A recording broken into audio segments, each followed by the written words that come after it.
I would like to tap your expertise as an addiction therapist in today's interview, talking specifically about pornography and how it can lead to various problems in relationships. Because as you might be already knowing, India is one of the largest consumers of porn in the world, after probably UK and US. So it has always been on the top ranking nations when it comes to porn. And Sunny Leone, a former porn star, is like a big celebrity here. So anyway, it's like a very it's a de facto sex education for people in India. But the point which I want to ask you is, despite porn being something which is very part of humanity since the dawn of humankind, even today people have a very conflicting relationship with porn. Why do you think this happens? It's a really important question, because I think the reason for it also underlies a reason why so many folks struggle with compulsivity around porn. And that is that we have a lot of sex negative ideas in general. And as we look at world history, we can look at the way that patriarchy was sort of implemented in many cultures across the globe when different cultures were colonized. And in the colonization process, they brought a lot of strict and sex negative ideas, and they enforced them on people from different cultures all across the world. So we're seeing a lot of negativity around sex show up in the ways that porn is created, and the ways that porn is viewed, and the ways that porn is consumed, and then how people feel about themselves throughout all of those processes and as they reflect on them. Yeah. In fact, the reason why I was asking this question is India, if you look at ancient Indian history and tradition and culture, sex was considered to be an integral part of people's lives. In fact, dharma, arth, kam, these were the three pillars which was considered to be the fundamental for a person's healthy existence. So from my understanding, much of it changed after the Christian colonial influence happened with the Britishers and the Christian missionaries, sex phobia and all those. How much do you think that could have really influenced in changing people's perspective and still continues?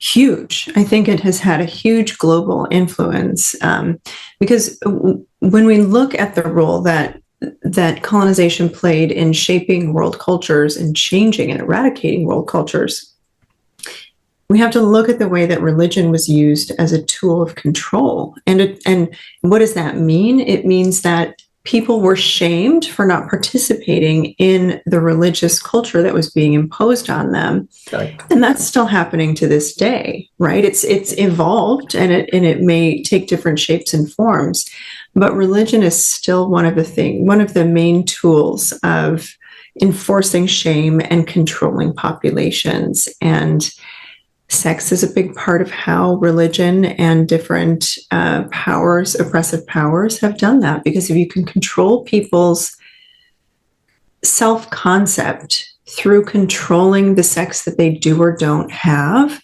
then you have a pretty strong chokehold on a population, because people are going to want to conform for safety and access to resources. Yeah.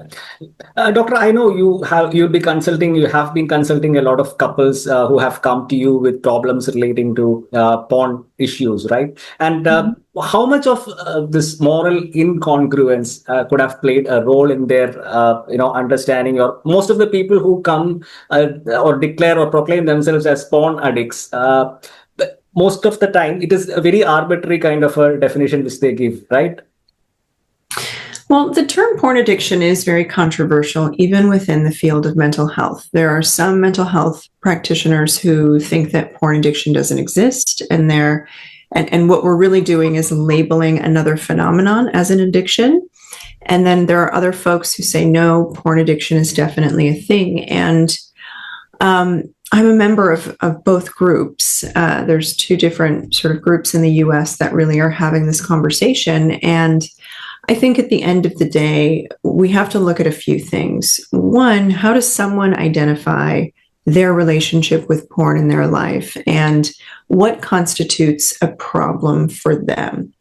Because I'm not going to tell someone that their relationship with porn is not problematic if they feel that it is. But I think a lot of folks are coming in because what's going on is they're either having an identity dilemma, right? I'm not someone who should, in quotation marks, be watching this much porn or watching porn at all. Or they're having sort of a spiritual dilemma. Watching porn goes against my faith. It goes against my spirituality, and therefore it is bad. And so they're calling it a porn addiction. Or they're having a relationship dilemma, right? Porn is something that my partner isn't comfortable with for various reasons, or we've agreed that porn in our relationship can be okay in these parameters, and I'm stepping out of these parameters. So what they really have is a relationship issue or an agreements issue. And a lot of folks are taking those concerns and they're saying, I have a porn addiction.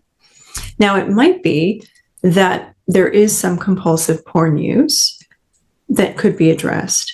But compulsive means different things to different people, right? I would say if you are doing a behavior, whether it's watching porn or gambling or skin picking or anything, if you're trying to stop and you're not able to stop and it's resulting in negative consequences in your life, then maybe it's something to look at. Right. But if that's not happening, if it's not impacting your work, if it's not impacting your ability to parent, if it's not impacting your ability to be present with your partner, and it's not interrupting the intimate experience that you have with your partner, if it's not causing real damage in your life, I would say, I'm not sure if it is a porn addiction. It may still be something you want to address because it might have these issues over here. But for a lot of folks, it's not really an addiction or a compulsive problem. There's another domain of life that maybe it's impacting in a way that they maybe aren't ready to look at or don't want to look at. Yeah. So what I understand from what you're saying is for most couples, it is mostly due to the moral incongruence, rather with the kind of cultural and religious upbringing and the attitude which they have imbibed from a very young age towards porn, which is actually causing the problem rather than porn per se. Is that what?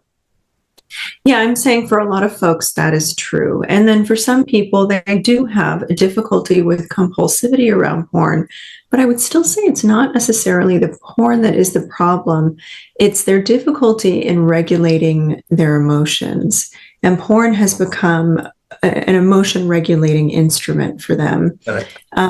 Which makes a lot of sense when you think about it, because a lot of us turn to what's readily available. And what's readily available, oftentimes for young children, it's food or their own bodies. And so self-stimulation can feel very accessible, and they might learn to regulate themselves. And that's something that they always have with them. Absolutely, right. Absolutely. So, Doctor, don't you think that reality-based sexuality education or emotional intelligence training would be a better option to, regulate these emotions? 1000%. I wish we were so much more diligent about having accurate, holistic, and pleasure and consent-based sex education. For developmentally appropriate, but from a young age on. And also, I wish we taught more emotional intelligence and emotional regulation skills for kids early on.